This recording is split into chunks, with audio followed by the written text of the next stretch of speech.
Hello everyone, welcome to UGC Net Study IQ platform. Shimal this side, your paper 1 and paper 2 commerce faculty. आज हम एक success story celebrate करने जा रहे हैं with a topper that is Saloni right. Saloni ने यहाँ पे क्या है अपना जेआरएफ क्लियर किया है इन एजुकेशन एंड उनके कितने परसेंटाइल आए हैं 99.92 परसेंटाइल।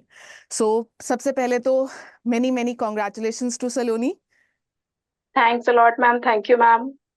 चलिए, तो आज वैसे मैं कह सकती हूँ नॉर्मली तो मैं ही बोलती हूँ, पर आज हम जो बातें हैं वो सलोनी के सलोनी के शब्दों को सुनेंगे। ठीक है, सलोनी के मुंह से कुछ बातें सुनेंगे और उन सभी स्ट्रैटेजीज या फिर जनरल टॉपिक के ऊपर डिस्कशन करेंगे जहां पे हमारे मोस्ट ऑफ दी जो एस्पिरेंट्स हैं उनको कुछ ना कुछ क्या है डाउट्स रहती हैं कि जेआरएफ क्लियर करने के लिए किस तरह की जो स्ट्रैटेजी है वो हमें अप्लाई करनी चाहिए।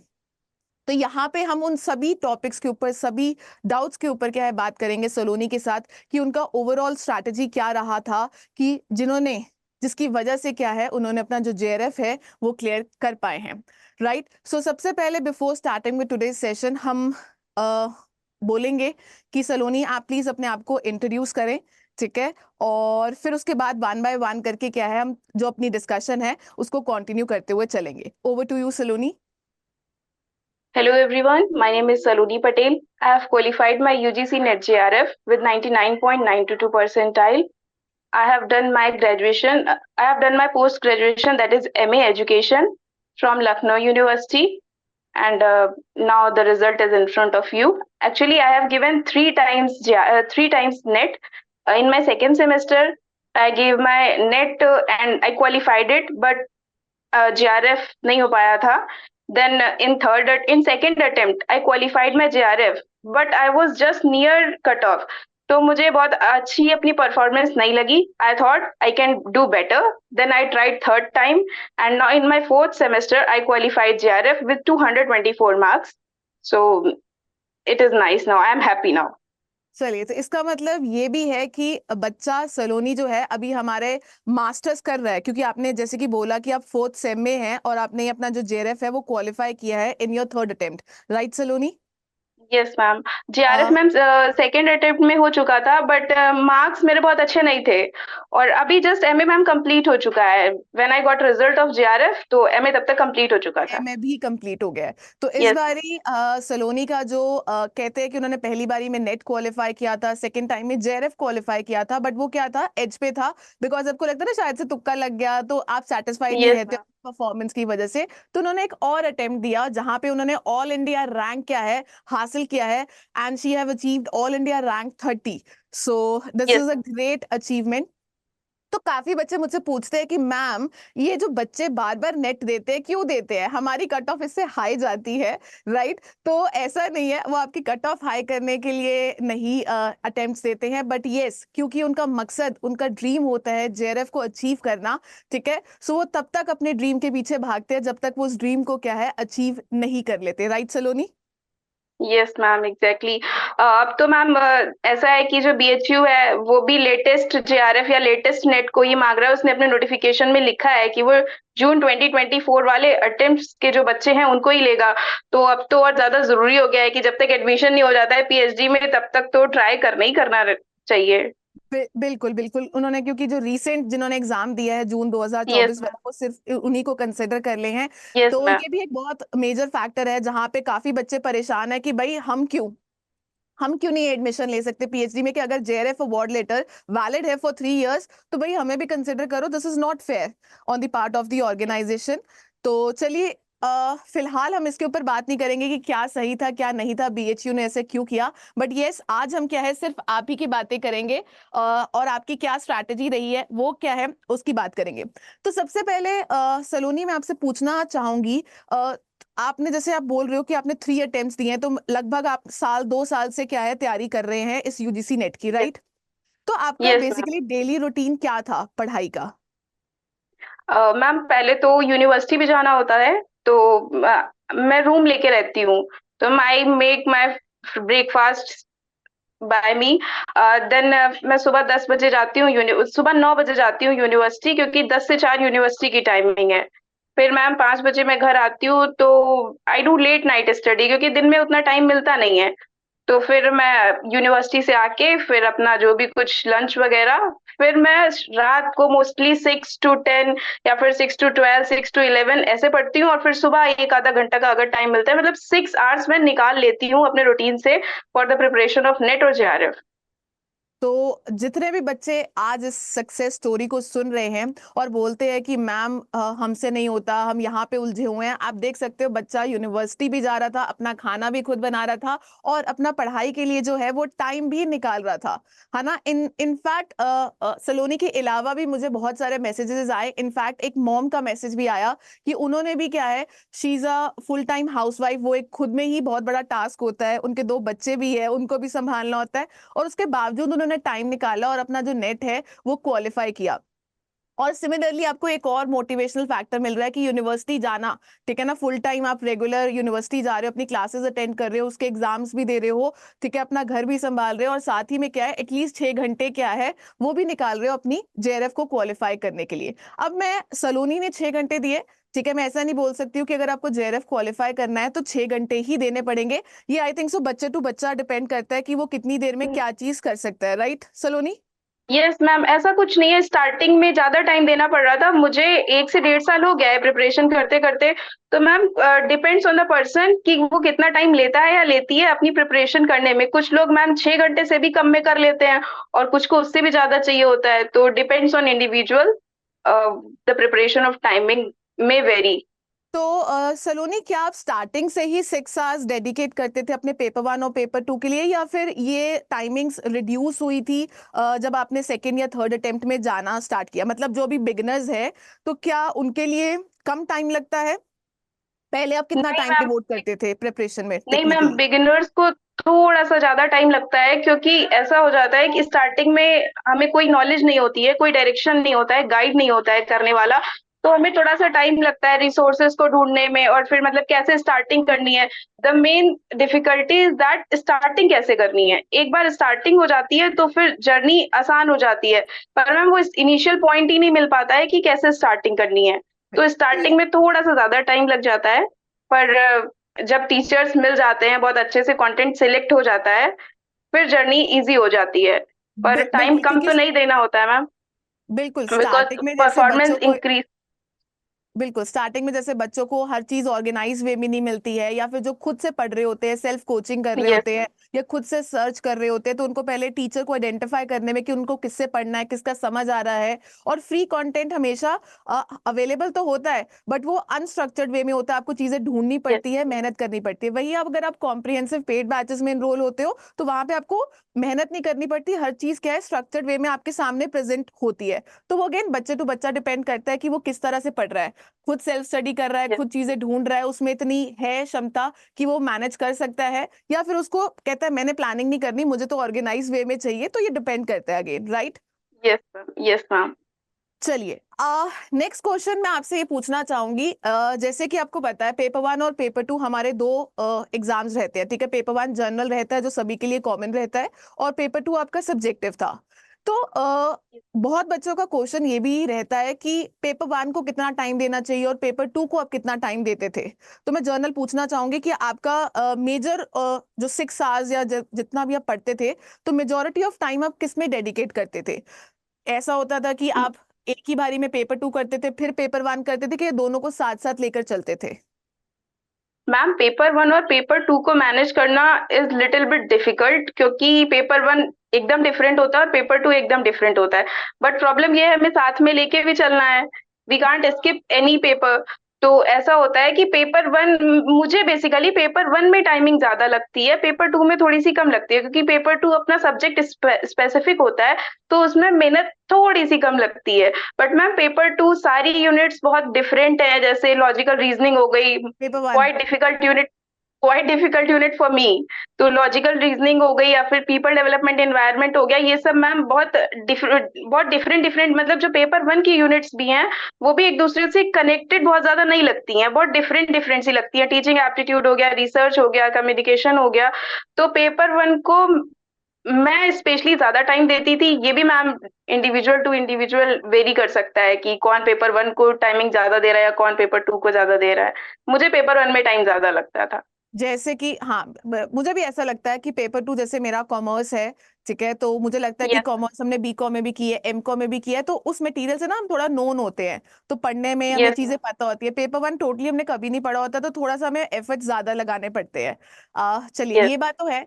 जैसे आपने बताया कि लॉजिकल रीजनिंग यूनिट आपको काफी मुश्किल लगता था, चैलेंजिंग लगता था, और आप मुझे ये भी बता सकते हैं, बच्चों को ये भी बता सकते हैं कि आपने पेपर वन के लिए जो प्रिपरेशन की है स्टडी आईक्यू से, तो कौन कौन सी यस। यूनिट्स आपको हेल्प की है, आपने कौन कौन सी यूनिट्स कवर की है, कौन सी डिफिकल्ट लगती थी, और कैसे वाईटी क्लासेस और चीजों को देखते हुए क्या है आपके लिए वो जो चीजें हैं वो थोड़ी सी इजी हो गई?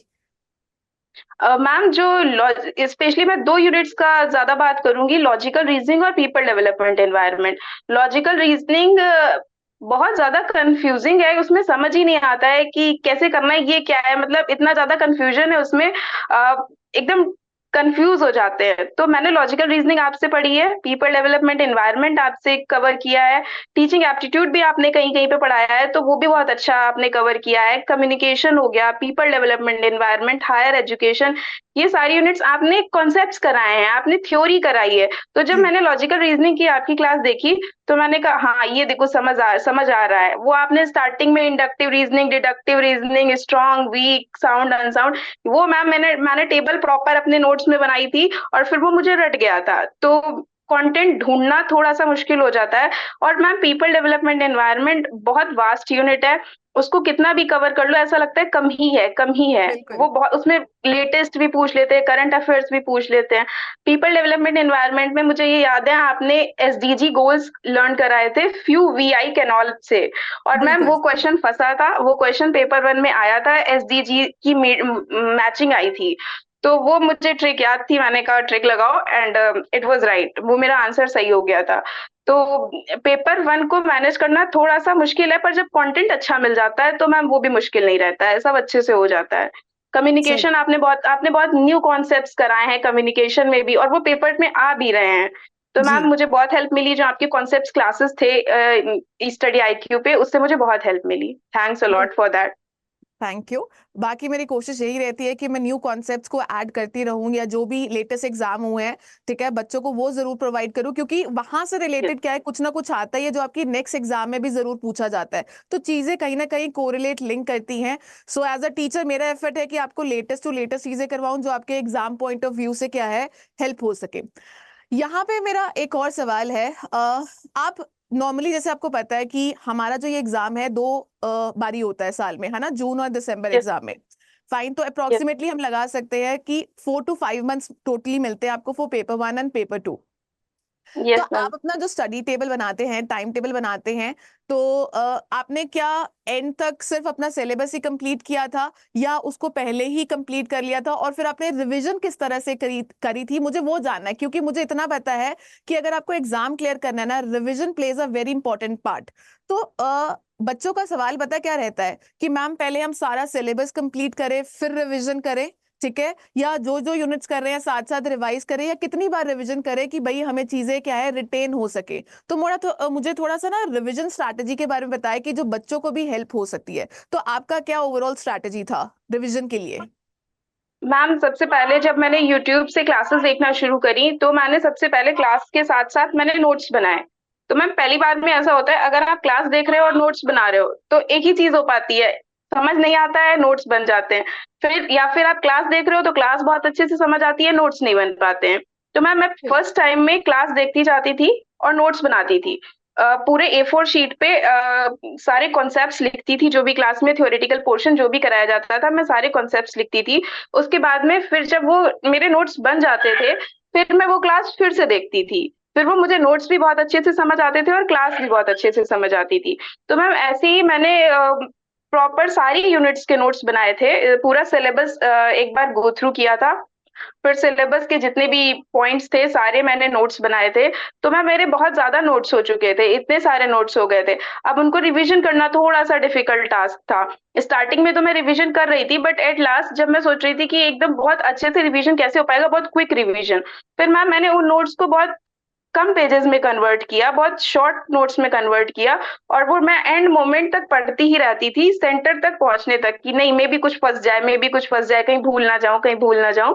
तो रिवीजन बहुत जरूरी है मैम, जितनी बार कर लिया जाए उतनी बार कम ही है। कुछ कॉन्सेप्ट्स ऐसे होते हैं जो एक बार में समझ आ जाते हैं, कुछ कॉन्सेप्ट्स ऐसे होते हैं जो बहुत बार पढ़ने के बाद भी नहीं समझ आते हैं। तो जो कॉन्सेप्ट्स नहीं समझ आते हैं उनको बार बार रिवाइज करना चाहिए। और मैम पी वाई क्यू तो मस्ट है, चाहे पेपर 1 के हो या पेपर 2 के। पी वाई क्यू सॉल्व करने चाहिए बहुत अच्छे से, क्योंकि पी वाई क्यू से रिलेटेड कॉन्सेप्ट्स भी आते हैं, और कभी कभी ऐसा होता है कि P Y Q same next paper उठा में के, भी आ जाता है। बिल्कुल हाँ जी। बिल्कुल। और तो I P think so Y Q बहुत इंपॉर्टेंट रोल प्ले करते ये हैं। वाला जो रीसेंट एग्जाम था इसमें तो काफी सारे पीवाईक्यूज हाँ बहुत जी सारे मैम। एज इट इज ही आए थे। तो आई थिंक सो ये भी एक फैक्टर था कि जिसकी वजह से आपका जो कट ऑफ गया है इस बारी वो थोड़ा सा हाई गया है। हाई है। क्योंकि यस जिन्होंने मैम। पीवाईक्यूज अच्छे किए थे भाई उनको तो उनके लिए तो बेनिफिशियल था कि भाई हमें तो हमने ये चीजें की हुई हैं, जिन्होंने नहीं किया था उनके लिए नुकसान था। फाइन। यस तो मैम। चलिए ये बात तो है ही है, उन्होंने बोला। जो भी बच्चे सोचते हैं ना कि मैम पीडीएफ कर लीजिए, पीडीएफ का प्रिंट आउट लगवा लीजिए, ठीक है, तो उससे वो नोट्स नहीं बनाते खुद खुद के। तो यहाँ पे मैं हमेशा ऐसा कहती हूँ कि भाई जो खुद के नोट्स होते हैं ना, they are the best assets, ठीक है। आप अगर जब तक यस मैम। खुद लिख कर नहीं बनाते हो ना, तो तब तक क्या है, आप अपना जेआरएफ अचीव नहीं कर पाएंगे, क्योंकि लिख कर क्या है, ज्यादा अच्छे से प्रैक्टिस भी होती है। और आप डायरेक्टली क्या है, शॉर्ट नोट्स भी नहीं बना सकते। पहले आपके डिटेल नोट्स बनते हैं, ठीक है, क्योंकि आपको पूरा कंसेप्ट क्लैरिटी चाहिए होता है, चीजें डिटेल में समझनी होती है। फिर जब आपका एक बारी पूरा सिलेबस कंप्लीट हो जाता है तो I think so and month में जाके क्या आपके वो शॉर्ट नोट्स बनते हैं जो आप कैरी भी कर सकते हो, ठीक है ना। तो ना तो यस आप पीडीएफ प्रिंट आउट्स कैरी कर सकते हो, पोथला जो बुक की तरह ही होता है, ठीक है। तो वो मैम आपको बहुत ज्यादा हो जाता है, बिल्कुल, हाँ। आपको वो तो समराइज फिर नोट उसको चाहिए होते कवर हैं, करना शॉर्ट मुश्किल नोट्स। हो जाता है। बिल्कुल उसको फिर कवर बिल्कुल करना मुश्किल हो जाता है। और मैम अपनी जो लैंग्वेज होती है, खुद से मतलब माइंड मैप्स बनाना, तो बहुत शॉर्ट में लिख लेना, किसी एक एक ही पेपर में 6-7 कॉन्सेप्ट्स आ जाते हैं, और पीडीएफ में वो प्रॉपर कॉम्प्रिहेंसिव वे में लिखे हुए होते हैं, तो वो बहुत ज्यादा हो जाते हैं। और फिर हैंडमेड नोट्स अपने अपने पेज के अकॉर्डिंग हम उसको पढ़ सकते हैं, अपने अकॉर्डिंग लिख सकते हैं। तो हैंडमेड नोट्स तो मस्ट हैं, सबको ही बनाने चाहिए। बिल्कुल बिल्कुल। अच्छा सलोनी, मुझे ये भी बताइए कि स्टार्टिंग में आई थिंक सो जब हम मॉक टेस्ट देते हैं या क्वेश्चंस ट्राई भी करते हैं या टीचर्स क्लासेस जब लेते हैं, तो वहां पे पीवाईक्यूज या एमसीक्यू सेशंस भी रहते हैं जो बच्चे देते हैं। ऐसा भी यस। टाइम होता होगा आपके साथ कि स्टार्टिंग में आपसे कुछ भी सॉल्व नहीं हो रहा है, या आपने कॉन्सेप्ट तो कर लिए हुए हैं बट क्वेश्चंस नहीं निकलते हैं, ठीक है। Yes ma'am. और आपने तो वो वाला फेज भी देखा है कि जहाँ पे जून एग्जाम कैंसिल हो गया था, तो एक ओवरऑल ना पूरा स्ट्रेस सा पीरियड रहता है। तो आपने इस पूरे फेज में अपने एंजाइटी या स्ट्रेस लेवल को किस तरह से मैनेज किया, मतलब कैसे ये चीजें मैनेज हुई कि भाई अगर क्वेश्चंस हमने कर लिया कवर पर हमें सब चीजें भूल रही हैं, या फिर एग्जाम का जो प्रेशर रहता है, या एग्जाम टाइम जब हम देने जाते हैं कई बार ट्रिकी क्वेश्चन आपको देखने को मिल जाता है, या फिर आप बोलते हो कि यार ये चीजें तो मैंने पढ़ी नहीं थी। तो जब बंदा घबरा जाता है ना, तो पैनिक सिचुएशन में सही क्वेश्चंस को भी कई बार गलत कर जाता है, गलत हो ये चीज जाते हैं भी मैम। है। तो वो सारी सिचुएशंस को आपने किस तरह से मैनेज किया, या बच्चों को क्या एडवाइस देना चाहेंगे कि कैसे अपने आप को शांत रखना है, पॉजिटिव माइंडसेट से किस तरह से क्वेश्चंस को देखना चाहिए और किस तरह से अटेम्प्ट करना चाहिए। Okay ma'am. मैम सबसे पहले जो एंजाइटी है वो हर स्टूडेंट को होती है, हर एस्पिरेंट को होती है, क्योंकि वी डोंट नो क्या होगा फ्यूचर में, विल रिजल्ट बी गुड और नॉट गुड। मैम मेरा सबसे ज्यादा जो मोटिवेशन फैक्टर है, my parents, specially my father. He is a farmer. I am not, मतलब पापा इतना मोटिवेट करते हैं कि सब कुछ पॉसिबल है, क्यों परेशान हो। कभी कभी ऐसा लगता है अरे फिर पेपर कैंसिल हो गया, अच्छा गया था, अब क्या करेंगे, फिर से पता नहीं कैसा आएगा, जो दोबारा पेपर आता है वो बहुत टफ आता है। तो मेरा सबसे बड़े मोटिवेशन फैक्टर मेरे फादर हैं। एंड मैम चीजें मैनेज हो जाती हैं अगर हम करना चाहें तो। पहली चीज, क्वेश्चंस बहुत सारे ऐसे होते हैं जो मैम एकदम नए क्वेश्चंस होते हैं, बहुत लेटेस्ट क्वेश्चन। कुछ परसेंटेज ऐसा होता है पेपर में कि वो क्वेश्चंस एकदम अलग होते हैं, या फिर मे बी ऐसा हो सकता है कि हम लोगों ने नहीं पढ़े होते हैं, क्योंकि बहुत सारे कॉन्सेप्ट्स में कुछ कुछ चीजें छूट भी जाती हैं। बेस्ट ट्रिक मैंने जो अपनाई थी वो मैम एलिमिनेशन टेक्निक थी, क्योंकि क्वेश्चन से ज्यादा वो जो 4 ऑप्शन होते हैं उनको सॉल्व करना इजी हो जाता है। कभी कभी ऐसा होता है राइट क्वेश्चन हमें नहीं पता होता है, बट मैम राइट आंसर हमें नहीं पता होता है कि ऑप्शन राइट कौन सा है। क्वेश्चन पढ़ने के बाद जब हम नीचे आते हैं तो हम ऑप्शंस देखते हैं, उसमें लगता है नहीं, ये तो रॉन्ग है, ये नहीं होगा, ये नहीं होगा। तो एलिमिनेशन टेक्निक से हमको जो नहीं आ रहा होता है वो क्वेश्चंस भी बहुत ज्यादा सॉल्व हो जाते हैं। तो मैम मेरे लिए एलिमिनेशन टेक्निक बहुत बेनिफिशियल रही है। और कभी कभी ऐसा होता है हम 2 ऑप्शंस में फंसते हैं, 2 तो एलिमिनेट हो जाते हैं, पर दो में फंस जाते हैं। पर मैम उसमें कभी कभी हमें अपना लॉजिक मोस्टली राइट। लगाना ही पड़ता है, हो सकता है कभी कभी सही हो जाता है, बट अगर थोड़ा सा रीजनिंग लगाओ तो मोस्टली सही हो जाता है, किसी किसी बार गलत भी हो जाता है। गड़बड़ भी हो जाती है। तो हाँ। इसका मतलब ये है कि आपने जब कुछ ऐसा आउट ऑफ सिलेबस क्वेश्चन देखा है या फिर फ्यू क्वेश्चन स्टार्टिंग में ही ऐसे देख लिए हैं कि जो आपको आते नहीं है, तो उस सिचुएशन में आपको घबराना नहीं होता है कि भाई ये क्या ही पूछ लिया है। ठीक है, पॉजिटिव माइंडसेट के लिए थोड़े से वो फ्यू क्वेश्चंस को छोड़ दीजिए और उन टॉपिक्स के ऊपर आइए कि भाई जो आपको अच्छे से पता है। एक तो आपका इनिशियल कॉन्फिडेंस लेवल बढ़ता है कि भाई एटलीस्ट हमें ये टॉपिक्स आते हैं, और जैसे ही आप थोड़ा सा कंसिस्टेंसी बनती है, आप फिर दोबारा से उन क्वेश्चंस के ऊपर आइए जो आपको नहीं यस। पता था, और अपना प्रेजेंस ऑफ माइंड से, क्योंकि हमें टॉपिक के बारे में नहीं पता है तो ऑप्शंस के थ्रू है या फिर एलिमिनेशन मेथड के थ्रू क्या है, हम उन क्वेश्चंस को अटेम्प्ट कर सकते हैं। ठीक है, तो थोड़ा रीजनिंग, थोड़ा गेस वर्क से क्या है, अगर आप शांत मन से करेंगे तो डेफिनेटली वो पॉसिबिलिटी है कि वो सॉल्व आंसर हो सही हो जाते हैं। सकता है। घबराहट में तो भाई सही आंसर भी गलत हो ही जाता वो है। तो मैम हो जाता है, हाँ हाँ। चल चल। घबराना नहीं है, बहुत ध्यान से पेशेंस के साथ करना है, हो जाएगा। क्योंकि बहुत सारे ऐसा होता है, हमें क्वेश्चन आ रहा होता है, क्वेश्चन की लैंग्वेज हमें इजी लगती है, कॉन्सेप्ट्स बहुत आ रहे होते हैं, पर कभी कभी ऑप्शन नहीं आ रहे होते हैं कि अरे ये तो एकदम नया सा आ गया। पर एलिमिनेट करो, हो जाएगा, हो जाते हैं आंसर्स। चलिए, यहाँ पे मुझे एक और बताइए, ऐसे मतलब मोस्ट ऑफ दी बच्चे जो मतलब ट्राई कर रहे हैं, ऐसे बहुत सारे बच्चे होते हैं जिन्होंने एक दो तीन बारी भी अटेम्प्ट दिया है बट वो नेट भी क्वालिफाई नहीं कर पा रहे हैं। आपने तो चलो यस जेआरएफ मैम। क्वालिफाई किया है, तो मतलब वो ऐसी कौन सी मिस्टेक्स कर रहे हैं जो उनको अपनी प्रिपरेशन में नहीं करनी चाहिए? मतलब what are the ma'am common mistakes जो स्टूडेंट्स करते हैं कॉमनली, जिनकी वजह से उनका जो वो नेट है वो क्वालिफाई नहीं होता? आपको क्या लगता है वो क्या रीजंस पॉसिबल हो सकते हैं? कभी कभी मैम ऐसा होता है, जो एस्पिरेंट्स होते हैं वो सिलेबस बहुत अच्छे से नहीं पढ़ते हैं। कुछ क्वेश्चंस मैम सिलेबस से डायरेक्ट आते हैं, मतलब अगर आपने syllabus paper one paper two का बहुत अच्छे से, बहुत ज्यादा एकदम रट गया है, तो मैम कुछ क्वेश्चंस उससे भी आ जाते हैं। तो सबसे पहले मैं एस्पिरेंट्स को ये बोलना चाहूंगी, सिलेबस को बहुत अच्छे से गो थ्रू करें। और सेकेंडली, जब सिलेबस आप देख लेते हो, फिर ऐसा होता है जब मैम नए, हम किसी फील्ड में नए होते हैं, जब हमें कोई गाइडेंस नहीं होता है, तो मैंने ही यूट्यूब पे मैंने जब देखा था, तो मैम इतनी फैकल्टी थी, इतने सारे टीचर्स थे, इतना सारा कंटेंट था कि बहुत कंफ्यूजन क्रिएट हो गया था। पर मैम धीरे धीरे धीरे धीरे जब आप एक कोई अच्छा टीचर पकड़ लेते हैं, तो फिर आप वहीं रहिए, बहुत ज्यादा भटकने की जरूरत नहीं है। मैम बहुत डाइवर्जन बहुत ज्यादा है, इस वजह से लोगों को समझ नहीं आता है, लोग समझते हैं इनसे भी पढ़ लें, इनसे भी पढ़ लें, सबसे पढ़ लें। तो मैम फिर वो हो जाता है कंफ्यूजन क्रिएट, कि एक कॉन्सेप्ट, हर टीचर का कॉन्सेप्ट पढ़ाने का तरीका अलग अलग होता है। तो मैम पहली एडवाइस मेरी ये है पेरेंट्स को, कि जो क्लासेस है एक ही टीचर को फॉलो करिए, किसी भी सब्जेक्ट के लिए या किसी भी यूनिट के लिए एक ही टीचर को फॉलो करिए, ज्यादा जगह मत जाइए, तो हो जाएगा। थोड़ा सा कभी कभी टाइम लग जाता है, मे बी पीवाईक्यूज बहुत अच्छे से नहीं सॉल्व किए होंगे, या फिर एंजाइटी होगी, डिप्रेशन होगा, सिचुएशन नहीं सही होगी, इस वजह से नहीं हो पाता है। पर मैम कंटेंट एक ही टीचर से पढ़िए, तो सिलेक्शन होगा। चलिए ग्रेट। तो जैसे कि आप देख सकते हो तो उन्होंने कुछ स्ट्रैटेजीज बताई हैं, कुछ टिप्स बताई हैं कि अगर आप डिफरेंट प्लेटफॉर्म्स के ऊपर या डिफरेंट टीचर्स को एक ही कंटेंट के लिए कर रहे हो तो वहां पे हमेशा कंफ्यूजन रहेगा ही रहेगा, क्योंकि हर एक का पढ़ाने का जो तरीका रहता है वो अलग रहता है। तो आपको, अगर आपने आइडेंटिफाई कर लिया कि आपको किससे पढ़ना है, तो भरोसा रखिए उनके ऊपर। ठीक है, और स्टिक करिए उनके कॉन्सेप्ट्स के ऊपर, और जितना, जैसे कि उन्होंने बार बार बोला है कि प्रीवियस ईयर क्वेश्चंस के ऊपर जरूर फोकस करिए और सिलेबस को बहुत अच्छे से देखिए। क्यों? जब आप प्रीवियस ईयर क्वेश्चंस को देखते हैं और सिलेबस को देखते हैं तो ऐसे बहुत सारे टॉपिक्स होते हैं जो कंसिस्टेंटली हर बारी क्या है पूछे जाते हैं, तो आपको एटलीस्ट ये पता होता है कि भाई हमें ये वाला टॉपिक तो बिल्कुल नहीं छोड़ना। जैसे लॉजिकल रीजनिंग में आपको देखती हूँ, अगर आप करंट पास ईयर देखो तो लॉजिकल इक्विवेलेंट पहले नहीं आता था 4-5 साल पहले, बट ये पिछले 2-3 अटेम्प्ट से क्या है 22-23 अब में आए लॉजिकल इक्विवेलेंट जरूर आ रहा है। देन इंटेंशन एक्सटेंशन की पॉलिसीज जो मैम बहुत जरूरी हैं, पॉलिसीज जरूर आ रही है, एक ही क्वेश्चन आएगा, दो आएंगे, पर पॉलिसी जरूर आएगी। पॉलिसी जरूर आती है। फॉर्मल इंटेंशन और एक्सटेंशन टर्म्स को सीक्वेंस जरूर में आता अरेंज है। करना है, ये बहुत आ रहा है। स्क्वायर ऑफ ऑपोजिशंस आती हैं आपकी हायर ऑपोजिशन। एजुकेशन में, कमेटीज और कमीशंस जरूर आती है। नालंदा यूनिवर्सिटीज जो एंशियंट यूनिवर्सिटीज है वहां से क्वेश्चंस आते हैं।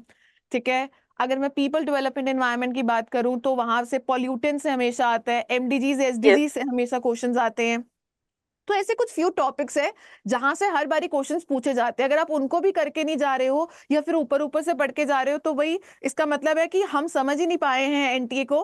ठीक है, कि भाई हमें किसके ऊपर ज्यादा फोकस करना है और किसके ऊपर नहीं, क्योंकि हमारा जो मेन फोकस है वो क्वांटिटी के ऊपर नहीं होना चाहिए कि हमने सारा सिलेबस कवर करना है। क्वालिटी के ऊपर। क्वालिटी के ऊपर फोकस करना है, बिकॉज जेआरएफ को क्लियर करने के लिए आपको हार्डवर्क के साथ साथ स्मार्ट स्ट्रैटेजी भी अप्लाई करनी पड़ेगी, I think so. Right Saloni? Yes ma'am. Yes ma'am, बिल्कुल मैम। क्वांटिटी पे फोकस करेंगे तो क्वालिटी चली जाएगी। क्वालिटी बहुत इंपॉर्टेंट है क्योंकि ये एग्जाम बहुत अच्छा है, बहुत हायर एजुकेशन का है, तो इसमें क्वालिटी मैटर करती है।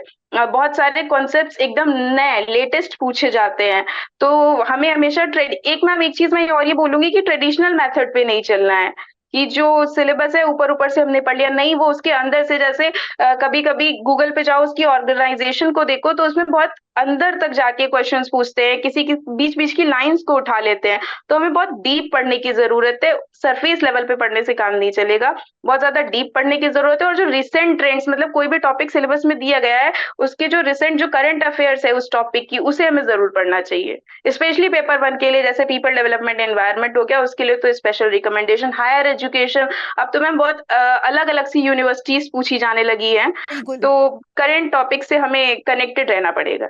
बिल्कुल बिल्कुल। चलिए, तो यहाँ पे लास्ट क्वेश्चन सलोनी आपसे मैं पूछना चाहूंगी कि लास्ट पीस ऑफ एडवाइस आप बच्चों को क्या देना चाहेंगे, या जो तो ऑलरेडी काफी बार री अटेम्प्ट दे चुके हैं, या जो फिर जेआरएफ के लिए ट्राई कर रहे हैं जिनका नेट क्वालिफाई है, या फिर जो पहली बार क्या है नेट या फिर जेआरएफ का एग्जाम देने वाले हैं, तो overall best piece of advice क्या रहने वाला है, एंड आप मुझे बता सकते हैं? मैं यही एडवाइस दूंगी, एक ही टीचर को फॉलो करें, एक सब्जेक्ट के लिए बहुत जगह मत जाएं, एक ही टीचर को फॉलो करें और जो अपने कॉन्सेप्ट्स हैं बहुत अच्छे से क्लियर करें। और रटने की जरूरत नहीं है, क्योंकि रटने से काम नहीं चलेगा। जो क्वेश्चंस होते हैं वो बहुत कॉम्प्रिहेंसिव वे से पूछे जाते हैं, तो हमें कॉन्सेप्ट्स को समझना जरूरी है रटने की जगह।